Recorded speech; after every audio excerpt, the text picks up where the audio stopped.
नमस्कार दोस्तों, आपका हमारे चैनल फ्रेंडली इंस्पायर्ड में फिर से स्वागत है। हमें बताया जाता है कि हमें दयालु होना चाहिए और दूसरे लोगों की ज़रूरतों को अपनी ज़रूरतों से पहले रखना चाहिए। लेकिन क्या कोई हमें बताता है कि बहुत अधिक दयालु होना और देखभाल करना खतरनाक हो सकता है? हम एक ऐसी दुनिया में रहते हैं जहां हम जो देते हैं वह हमें हमेशा नहीं मिलता, क्योंकि यह उदार लोगों से भरा हुआ है जो देखते हैं कि उनका देना उन्हें आर्थिक और भावनात्मक रूप से कैसे खाली कर देता है। बहुत अधिक दयालु होने से हमारी अपनी जान भी खतरे में पड़ सकती है।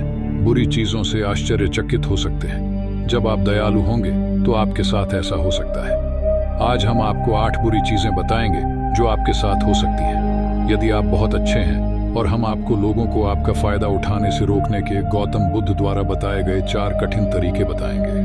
पहला, आपको लोगों से बहुत अधिक उम्मीदें होंगी। गौतम बुद्ध कहते हैं कि हमें चीजों को वैसे ही स्वीकार करना चाहिए जैसे वे हैं, और इस पर निर्भर नहीं रहना चाहिए कि बदले में बहुत अधिक मांगे बिना हमें खुश करने के लिए दूसरे लोग क्या करते हैं। यह आपको निराश होने से बचाता है और आपको भावनात्मक अलगाव का अभ्यास करने में मदद करता है, जो आपको शांत दिमाग देता है। चाहे हम इसके बारे में जानते हों या नहीं, हमारे लिए पूरी तरह से निस्वार्थ होना कठिन है। जब हम अपना सब कुछ दे देते हैं, हम उम्मीद करते हैं कि बाकी सभी लोग भी ऐसा ही करें जब हमें किसी महत्वपूर्ण चीज की आवश्यकता हो।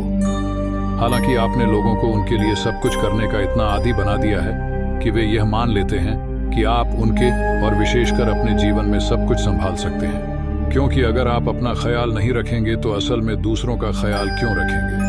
पारस्परिकता की आपकी उम्मीदें पूरी नहीं होंगी और अंत में आपका मन खराब, थकान, गुस्सा और उदासी होगी। फिर भी अगर हम निष्पक्षता से देखें तो लोग आपको निराश नहीं कर रहे हैं। वे बस वही कर रहे हैं जो आपको करना चाहिए, यानी अपने स्वयं के कार्यों का ध्यान रखना। लोग आपसे केवल यह अपेक्षा करेंगे कि आप उन्हें कुछ दें, जो कि गौतम बुद्ध द्वारा कही गई दूसरी बात है।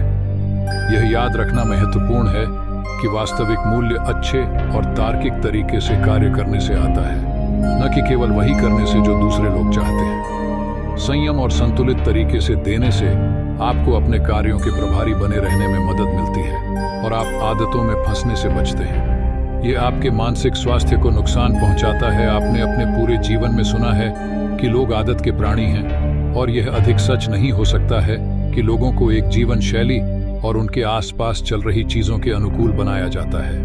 आरामदायक जीवन का विचार बदलाव इसी इच्छा से आता है। इसका मतलब यह है कि अगर आप हमेशा लोगों को मदद देते रहते हैं, वे आपसे हर समय कुछ न कुछ देने की अपेक्षा रखेंगे। आप उन्हें उनके आरामदायक क्षेत्र में ले जाएंगे और उन्हें अपनी कई जिम्मेदारियां नहीं निभानी पड़ेगी, क्योंकि आप उन्हें करने के लिए वहां मौजूद रहेंगे। यदि आप स्वयं को महत्व नहीं देते हैं तो कोई भी आपकी आंखों में देखकर आपसे अपने बारे में अधिक सोचने के लिए नहीं कहेगा। कम से कम जिन लोगों की आप मदद करते हैं उनसे इस तरह की सहानुभूति की उम्मीद न करें, क्योंकि वे सहायता लेने के आदी है जिसकी कीमत उन्हें अपने जीवन में चुकानी पड़ेगी। तीसरा, आपके लक्ष्यों को ध्यान में नहीं रखा जाएगा। गौतम बुद्ध कहते हैं कि सीमा निर्धारित करने और अपनी जिम्मेदारियों को पहले रखने के लिए तर्क और सद्गुण से जीना महत्वपूर्ण है। यदि हम संतुलन में रहना चाहते हैं और अन्य लोगों के लिए अपनी पहचान और भलाई नहीं छोड़ना चाहते, और यदि आप दूसरों की ज़रूरतों को अपनी ज़रूरतों से पहले रखते हैं, तो आप अपने अंदर की किसी ऐसी चीज से दूर भाग सकते हैं जो आपको पीड़ा पहुंचाती है और डराती है कि आप कैसा महसूस करते हैं। जब आप अकेले समय बिताते हैं या हर दिन यह जानते हुए घर आते हैं कि आपका स्वागत करने के लिए कोई नहीं है, यदि आप बहुत सी अलग अलग चीजें कर रहे हैं क्योंकि आप खुद से दूर जाना चाहते हैं, यह झटका 2 गुना कठिन होगा, क्योंकि एक तरफ आपको देर सवेर खुद का सामना करना पड़ेगा और दूसरी तरफ आपका खराब मन और खराब हो जाएगा, क्योंकि आप दूसरे लोगों की ज़रूरतों को अपनी ज़रूरतों से पहले रखना शुरू कर देंगे। दूसरों को बेहतर महसूस कराने में मदद करने से पहले स्वयं की देखभाल स्वस्थ रहने का सबसे महत्वपूर्ण हिस्सा है। आपको यह सुनिश्चित करना होगा कि आप खुश हैं और अच्छी देखभाल कर रहे हैं। चौथा, लोग आपको कमज़ोर समझेंगे और आपके साथ वैसा ही व्यवहार करेंगे।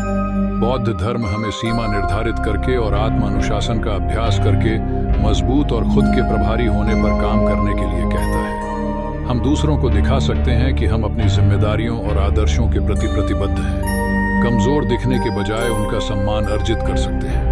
यदि आप समय के साथ अन्य लोगों की बहुत अधिक मदद करते हैं तो आपको उस क्षेत्र में एक विशेषज्ञ के रूप में देखा जा सकता है जहां आप अन्य लोगों के साथ काम करते हैं। जब आप सीमाएं निर्धारित नहीं करते हैं तो हो सकता है कि आप बिल्कुल विपरीत प्रभाव डाल रहे हों। लोग आपको उसी तरह कमजोर समझने लगते हैं जैसे वह व्यक्ति जो अपने मालिक का इतना विरोध करता है ताकि वे अपनी जिम्मेदारियों से छुटकारा पाने के लिए आपके पास आएं, क्योंकि वे जानते हैं कि आप ना नहीं कहेंगे, वे आपके लिए कुछ महसूस करना शुरू कर देंगे। उन्होंने कभी नहीं सोचा था कि वे आपका सम्मान करेंगे। ऐसे बहुत से लोग होंगे जो आपके पास केवल तभी आते हैं जब उन्हें किसी चीज की जरूरत होती है। बौद्ध धर्म हमें सिखाता है कि बुद्धिमान होना कितना महत्वपूर्ण है। आत्मनियंत्रण और परिप्रेक्ष्य के साथ किसे मदद करनी है, यह चुनकर हम वास्तविक लोगों और उन लोगों के बीच अंतर बता सकते हैं जो लाभ लेना चाहते हैं। इसलिए हम उन चीजों पर अपना समय या ऊर्जा बर्बाद नहीं करते जो मदद नहीं करती। जो लोग सोचते थे कि आप एक अच्छे दोस्त हैं, वे अचानक केवल आपके साथ घूमना चाहते हैं जब उन्हें किसी चीज की जरूरत होती है। इसलिए आपको यह सीखने की जरूरत है कि तरीकों को कैसे संभालना है। हम आपको लोगों को आपका फायदा उठाने से रोकने के बारे में अंत में बताएंगे। छठा, आपको केवल वे लोग मिलेंगे जो कुछ चाहते हैं। ऐसे लोग कभी नहीं मिलेंगे जो धैर्यपूर्वक निर्णय लेना चाहते हैं। हम ऐसे रिश्ते बना सकते हैं जो वास्तविक हों और दोनों पक्षों के लिए अच्छे हों। लोग हमारे जीवन में आते हैं क्योंकि उनकी ऊर्जा हमारे साथ मेल खाती है। यानी अगर हम कम आवृत्ति में होते हैं तो हम ऐसे लोगों को आकर्षित करते हैं जो नकारात्मक रूप से उदास हैं, जिनकी आत्माएं अंधेरी हैं और हमें चोट पहुंचाना चाहते हैं। तो दूसरी ओर हम ऐसे लोगों को आकर्षित करते हैं जो अच्छी ऊर्जा, दयालुता, उत्साह, कड़ी मेहनत और खुशी से भरे होते हैं। जब हम हर किसी को अच्छी ऊर्जा देते हैं तो हम इतनी ऊर्जा खो देते हैं कि हम कम आवृत्ति पर आना शुरू कर देते हैं। इससे जरूरतमंद लोगों के साथ साथ अवसरवादियों को भी हमारी ओर आकर्षित महसूस होता है, जो मदद भी नहीं करना चाहते हैं और केवल वही लेना चाहते हैं जो वे हमसे ले सकते हैं और धन्यवाद कहे बिना चले जाते हैं। सातवां, आप किसी चीज के आदी हो सकते हैं। गौतम बुद्ध ने लोगों को शांत रहना और स्वयं का प्रभारी होना सिखाया।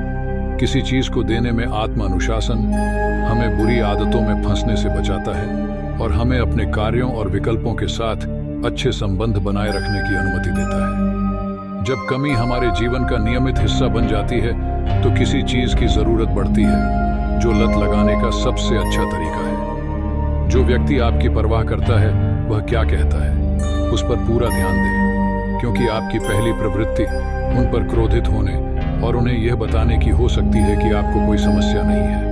लेकिन लोग आमतौर पर इसी तरह व्यवहार करते हैं जब वे अपनी ही समस्याओं में इतने फंस जाते हैं कि उन्हें पता ही नहीं चलता कि उनके पास भी कोई समस्या है। हमेशा याद रखें कि जो लोग आपकी परवाह करते हैं वे वही चाहते हैं जो आपके लिए सबसे अच्छा हो। इसलिए वे जो कहते हैं उस पर पूरा ध्यान दें, क्योंकि वे आपकी मदद करने की कोशिश कर रहे हैं। 8, गिरना बंद करो और आगे बढ़ो।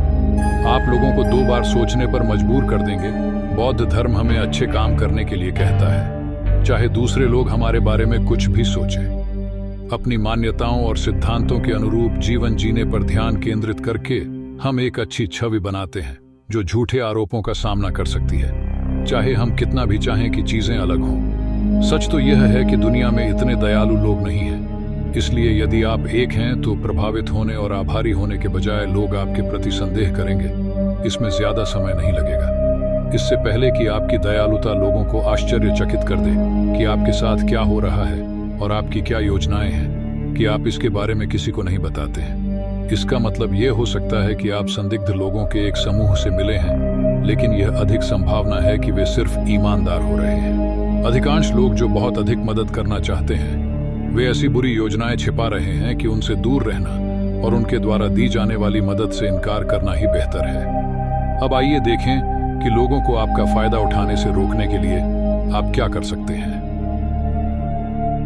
रणनीति नंबर 1, आप कैसा महसूस करते हैं उस पर ध्यान दें, क्योंकि यह आपको कुछ बता रहा है। आत्म जागरूकता के दृढ़ विचार के आधार पर आप कैसा महसूस करते हैं उस पर ध्यान दें। गौतम बुद्ध कहते हैं कि अपनी भावनाओं और इच्छाओं को समझने के लिए अपने बारे में सोचना महत्वपूर्ण है। अपनी भावनाओं पर ध्यान देकर आप बता सकते हैं कि क्या आप बहुत अधिक दे रहे हैं और खुद को मानसिक रूप से थका रहे हैं, इससे आपको अपना ध्यान बदलने और एक अच्छा संतुलन खोजने में मदद मिलती है। अपने बारे में सोचने और खुद को पहले रखने में दूसरे लोगों की मदद करना आपको कैसा महसूस कराता है? ये एक दयालु बात है कि आपको ऐसा महसूस होना चाहिए जैसे आप बादलों पर चल रहे हैं। जब आप बहुत व्यस्त महसूस करते हैं, थक जाते हैं, क्रोधित हो जाते हैं, या यह सुनने का समय आ जाता है कि आप कैसा महसूस करते हैं। अगर कोई ऐसी चीज जो आपको करने की जरूरत नहीं है आपको बहुत बुरा लगता है, तो आपको इसके बारे में खुद से झूठ नहीं बोलना चाहिए। इसके बजाय यह पता करें कि आप जो मदद दे रहे हैं वह आपकी स्वास्थ्य योजना को कैसे प्रभावित करती है। नंबर 2, गौतम बुद्ध के पाठों का पालन करते हुए नहीं शब्द से डरो मत।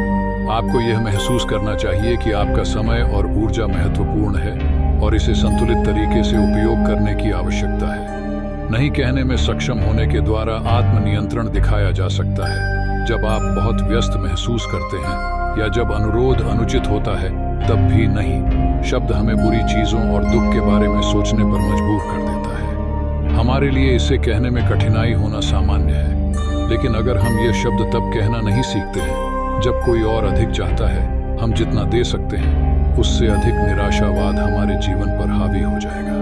दर्पण के सामने अभ्यास करें और अपने आप को बताएं कि यह आपकी स्वतंत्रता को पुनः प्राप्त करने और अनावश्यक और संभावित जोखिमों से बचने का एकमात्र तरीका है।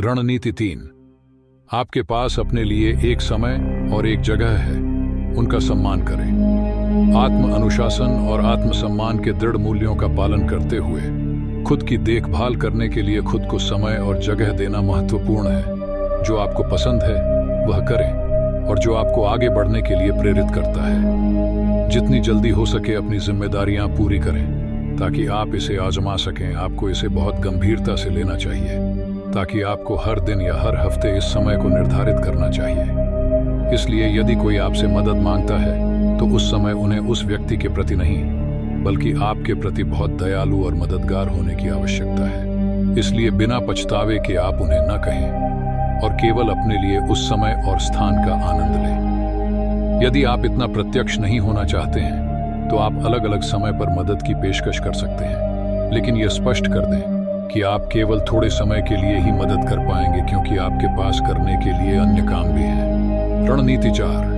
ऊर्जा पिशाचों की पहचान करें और उनसे दूरी बनाएं। आत्म अनुशासन और ज्ञान के कठोर सिद्धांतों का पालन करते हुए यह जानना महत्वपूर्ण है कि कौन से रिश्ते आपके लिए अच्छे हैं और कौन से रिश्ते आपको मानसिक रूप से थका सकते हैं। ऐसे लोगों से दूर रहकर जो लगातार आपकी ऊर्जा खत्म करते हैं और कुछ भी सकारात्मक नहीं जोड़ते।